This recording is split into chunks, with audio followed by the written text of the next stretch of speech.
Perché non ho trovato lavoro in Svizzera come frontaliere? Ora vi spiego.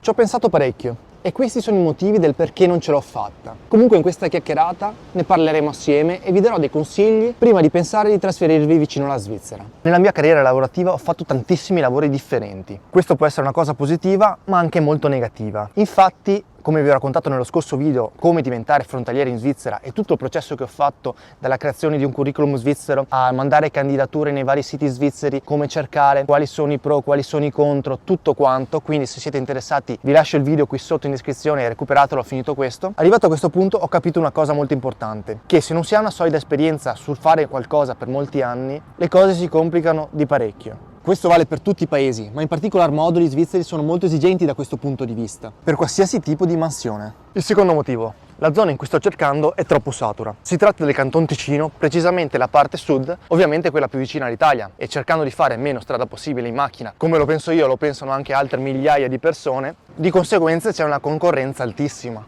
È il 20 aprile ma c'è un vento freddo qui a Varese che non buono. Vado al sole perché fa veramente freddo all'ombra. Il terzo motivo è che non conosco nessuno che lavora lì e non posso avere un confronto con delle persone che stanno già facendo quello che voglio fare io. Avere un aggancio, una persona che ti dia le dritte giuste, la giusta strada, che ti consigli magari le aziende dove guardare, le aziende più propense ad assumere dei frontalieri, aziende che non assumono assolutamente gente che viene dall'Italia, perché ci sono anche queste, e consigliarmi anche dei passi da fare che non ho ancora fatto. E lo sappiamo tutti che tutto il mondo è paese, quindi avere un aggancio che ti dia una piccola spintarella non fa mai male, anzi fa la differenza.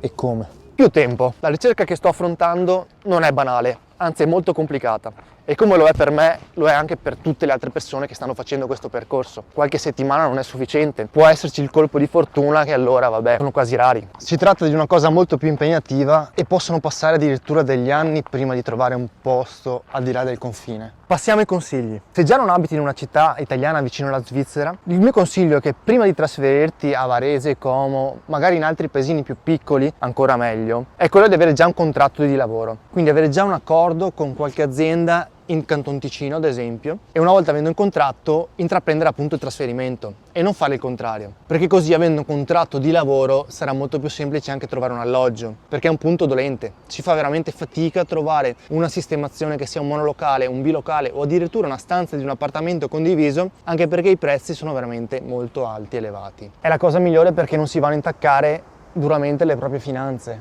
ma si parte già con delle certezze. Ovviamente sono consapevole che se si abita a centinaia di chilometri di distanza dalla Svizzera non è per niente semplice, soprattutto se i colloqui, l'assunzione non è online ma offline. E nel mio caso, per circostanze personali, non ho potuto scegliere la città, abbiamo cambiato diversi alloggi dove vi ho raccontato anche tutto questo, sempre in un video dei 6 traslochi in 6 mesi, che è un po' assurdo, e mi collego direttamente al secondo consiglio, che è quello di avere un piano B. Quando arrivate vicino alla Svizzera, aspettate settimane, mesi, ma non trovate nessun lavoro in Svizzera, ovviamente dovete cercare un lavoro in Italia. Mi sembra una cosa molto chiara. Per sopravvivere, per pagarsi l'affitto, le bollette, il cibo e tutto quanto, bisogna adeguarsi alla situazione e quindi cercare un lavoro in Italia. Il terzo punto è: fate una ricerca approfondita della città in cui volete trasferirvi. In futuro farò una ricerca molto più approfondita della città in cui mi troverò, perché quello che avevo fatto era stato quello di ricercare un po' di informazioni qua e là. Però una volta arrivato mi sono accorto delle problematiche che ci sono in questa città, cose banali che non avrei mai pensato che ci fossero in una città della Lombardia, locomotiva di tutta l'Italia. Ad esempio, avendo una macchina a GPL non esistono distributori di gas e metano a Varese, quindi per fare rifornimento devo farmi almeno 20 minuti di strada, il punto più vicino è in autostrada dove il gas ha un costo maggiore e nulla, mi devo attaccare a questa cosa. Quindi se hai una macchina GPL devi mettere in dubbio anche che nel 2024 non ci siano distributori GPL in una regione del nord o in Lombardia, in Veneto. Devi tenere conto anche di questa cosa.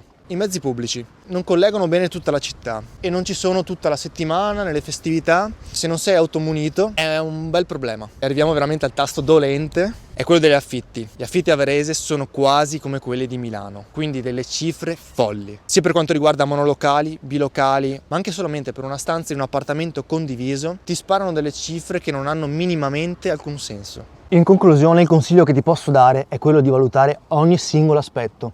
anche quelli più ridicoli, diciamo, più inaspettati. Se hai intenzione di trasferirti, di cambiare città, di cambiare vita, di ricominciare, di reiniziare qualcosa, valuta qualsiasi cosa. Fai una ricerca approfondita di tutto ciò, perché la vita non è solamente il lavoro, c'è anche tutto il resto, quindi coltivare le proprie passioni e soddisfare anche le proprie esigenze di vita quotidiana. Spero che questo video ti sia stato utile e nel caso lo fosse ti ricordo che il 98% delle persone che guardano i miei video non è ancora iscritto al canale, solamente il 2% è iscritto. E se ti fa piacere di sostenere questo progetto e i miei video, se ti iscrivi ti ringrazio e ci vediamo in un prossimo video.